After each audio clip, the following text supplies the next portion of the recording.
I know it's been a long time, but thanks for tuning in.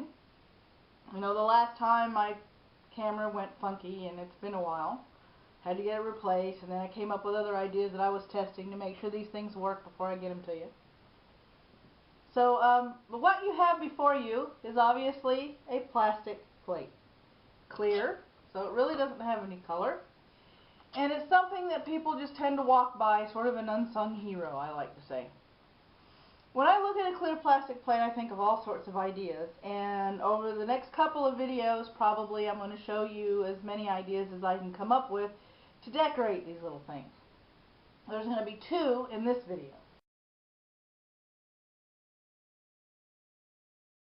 First idea is a stamp that's been embossed, and it's been glued to the bottom of the plate, as you can see. You can use any stamp, any color cardstock, any size cardstock you want.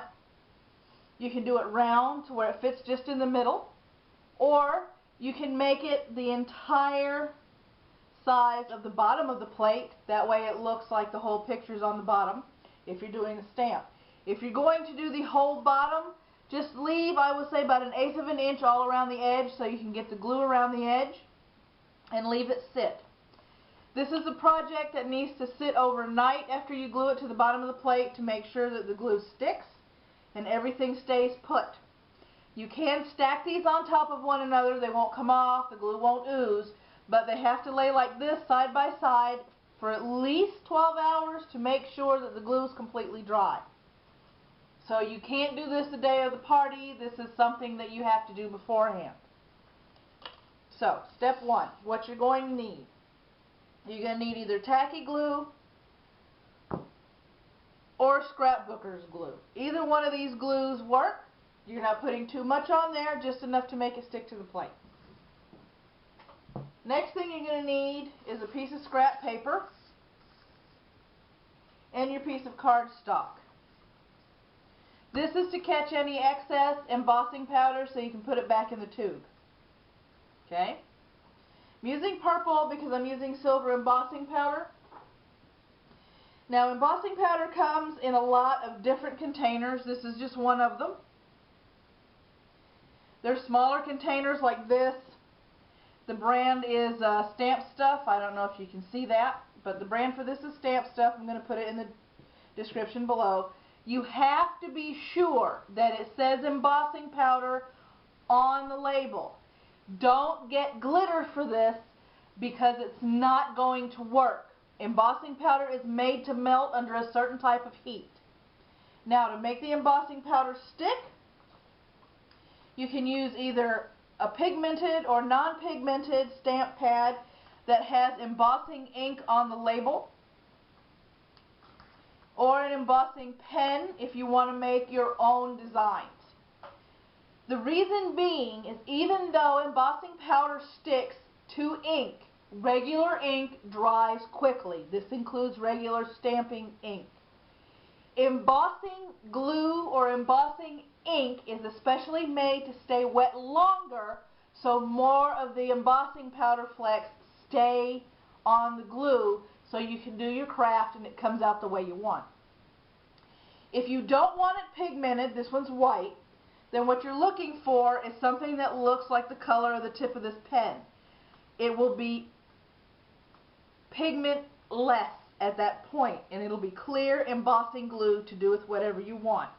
And I'll show you how to do this in a future project. Now, what we're going to do is we're going to take this, we're going to take our stamp. I'm using a yin yang stamp. We're going to tamp it lightly, not too hard, because you don't want the embossing ink to go all over the part that you're doing. You have to have a steady hand for this. Aim for the middle as much as possible. One firm stamp down and lift it up. Okay? Now we have our glue with the pigment. Put this over to the side. Now we're going to do our embossing powder. I'm going to use green instead of silver, sorry. That way it shows up a little bit better. Spread it, make sure it spreads all over. Okay? Now I use a little more than most people because I tend to shake it around a little bit more and play with it. to make sure as much of it sticks as I want. Now that's what it looks like before you emboss it. I'm going to put it about right there so you can see. You can use an embossing heat tool if you have one. If not, holding it above a toaster when you have the toaster working works. Also a toaster oven, if you hold it above the toaster oven, just above it. That's the kind of heat you're looking for. An iron won't work, a hair dryer will not work. The sound you hear is the embossing tool. I'm going to see if this will work. This gets really, really hot.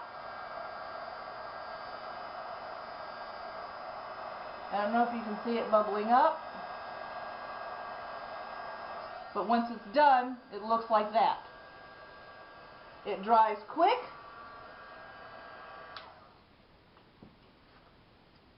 And if you have any embossing powder on it, it'll probably get melted as well.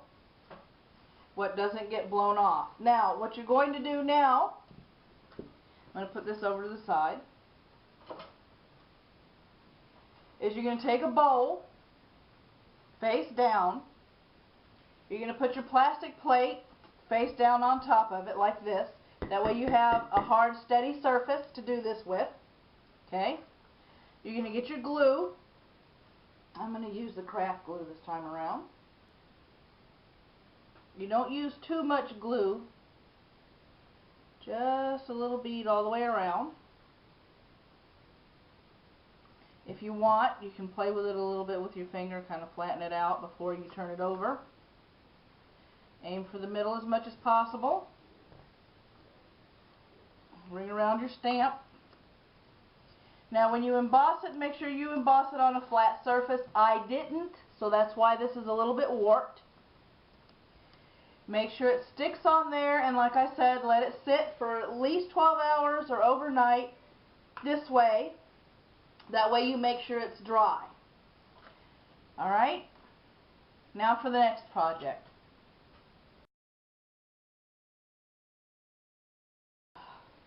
We're dealing with stencils. As you can see, that's a sun stencil. Yes, that was done with craft paint.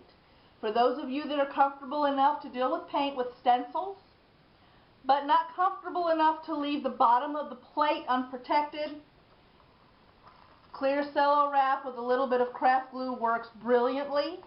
Make sure the paint on the bottom of the plate is dry first before you put the layer of cellophane on top. Otherwise, you're going to smear the paint. Another way to do it is for those of you who have Sharpies or permanent markers of different colors. You can use a permanent marker to do this. And it's very, very easy to do. I'm going to use a blue one, as you can see here. I'm going to put this over to the side.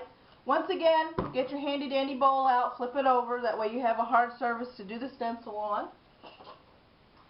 Pick your stencil. I think I'm going to do Saturn this time around. Put it more or less in the middle of the plate. Now this is a big stencil, so I can't really tape it to the bottom of the bowl. But for smaller stencils, if you want it to stay in one spot a little bit better, taping it down always works. But I'm going to hold it with 2 fingers. And I'm going to outline it.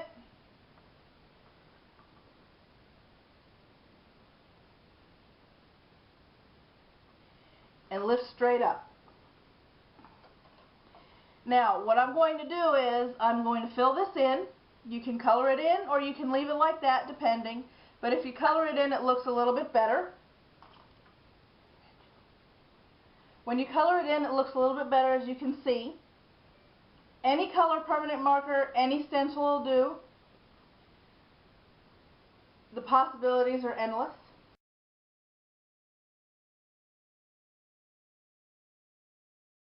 Hi guys! You saw what worked. That took about a month to figure out what did and what didn't. And I'm still trying to figure out what does and what doesn't.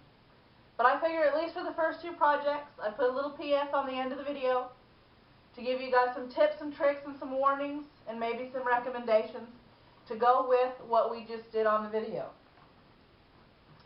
Tip number 1, I can't stress the type of heat that actually melts embossing powder enough. Low melting heat works. That's why a toaster and a toaster oven works. but a hairdryer does not. I haven't tried an iron, but I doubt it will because that's a drying heat, once again. I haven't tried my stove because I'm not comfortable playing around with an electric stove just to do that. Even though you could probably get your low melting heat, I wouldn't recommend it. I would stick with the toaster or the toaster oven. I wouldn't recommend you do the embossing with small children. They could burn themselves. It's just a personal note. If you figure they're competent enough, please keep a hawk's eye on them. I don't want little ones getting burnt. And the embossing tool, if you want to buy one, is anywhere between $30 to $40, and those do get hot, and people can get burnt on them.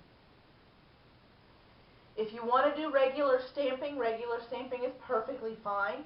That's a kid-friendly project. You can do that. Just set them up with the stamps on the cardstock and teach them how to lightly glue things to the bottom of the plate. Now, anything having to do with stamps and glue has to be on a flat surface before you glue it to the bottom of the plate. This will help the paper stay flush with the bottom of the plate without it warping or wrinkling or doing anything of that nature. If you want to be adventurous and use stamping inks directly on the bottom of the back of the plate, that's fine, but keep in mind, only use reversible images. Yin-yang symbols, flowers, trees, butterflies, anything that can do a mirror image and it not be distorted. Letters, numbers, people walking in a certain direction, that might work, but letters and numbers don't because they'll be reversed and it'll be backwards. So I don't recommend alphabets or numbers. But anything that can do a mirror image is absolutely perfect for the bottom. Just let it dry, I would say overnight, like I said in the video, because even though stamping ink dries relatively quickly, it dries quickly on paper. It takes a lot longer to dry on plastic. I haven't tried that particular method overnight. I probably will, and then put it in my description below to let you know whether or not it worked. I try to do that so you don't have to. That's the only thing I haven't tried yet. But all these need at least overnight to dry, so these are not same day right before the party projects, because then you're going to smudge and there's going to be transfer.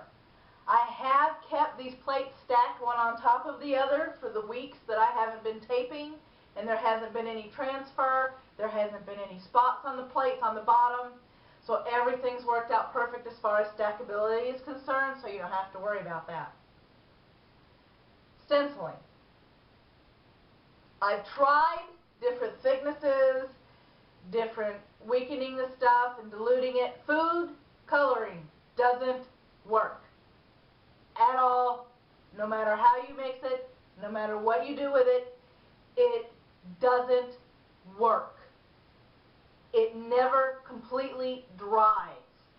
It's sticky. It will always be sticky. And thenceforth, that means you'll have transfer on the plates when you stack them. So forget about the food coloring because it doesn't work. Acrylic paint is what I used for the stenciling project for the sun.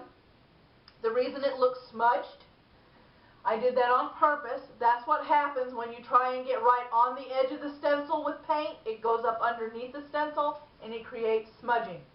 If you want to see what it looks like again, just rewind the tape till you get back there and you'll see what I mean. I prefer the permanent markers. They're a lot easier to control, a lot less bleed through and bleed under with a permanent marker, even though you still can, as long as you don't keep the permanent marker completely perpendicular or straight up and down while you're tracing the stencil. If you lean it this way, or like I said, if you lean it this way, you'll probably get the bleed under with the permanent marker, so you got to keep it straight when you trace it. Let it sit overnight like all these other designs. Make sure it dries. There's no transfer. Once it's dry, it's dry. It's not going anywhere. After all, it is permanent marker. If you don't want to invest in stamps and stamp ink and embossing powder and all that stuff because you're just decorating for this party and that's it, go to a craft store, go to any store that sells scrapbooking materials, and you will see aisles of cardstock in different sizes, colors, prints, sheens, finishes, whatever. You can find animal prints, you can find music themes. They sell them either by the sheet or in blocks. The blocks come theme ready, and there's all different kinds of patterns in the theme ready blocks, so you can make every plate different. All you have to do is cut it to fit the bottom part, glue it, let it sit overnight, so when you flip it back over, you have that pattern shining through the clear plastic plate. It's just a couple more ideas. If you have any questions, any comments, any complaints, or any constructive criticism, as always, comments, questions, all below. Just put them down there. I'll take a look at them. If you'd like to see me do anything in the future that you would like to see done or figure out a way to do it, you can message me. You can put it in the comment section below. I'll give you links to Facebook or Twitter. I'll respond to your request and let you know that I'm working on it. And when the time comes that I'm going to make a taping of it and upload it, I will message you again and let you know when that video is going to be, so you make sure that you won't miss it once it's hot off the press, as I like to say. As always, have fun with it. The limit is your imagination. And you don't have to spend hundreds of dollars to make it look like you did. You can always have a party for less. See you next time, guys.